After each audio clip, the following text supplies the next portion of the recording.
I wanna show you how to make diagonal split screen effect in Premiere Pro, let's go! First of all, you need to select the top 2 clips, then go to the effects panel and search for the radial wipe. Drag your radial wipe effect to your both clips.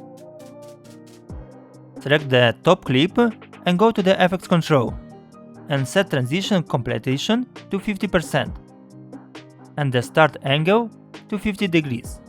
Under motion, slightly adjust the position of the clip upward. Next, click on the second clip and repeat the process. This time set the start angle to 230 degrees, while keeping transition completion at 50%. Finally, to add a dividing line between two clips, grab the pen tool and draw a line where the two clips meet. Go to the Essential Graphics panel, uncheck the fill and check the stroke, and adjust the thickness of the line to your preferences. Everything is ready, let's see the result. Help to grow this channel, put your like and subscribe.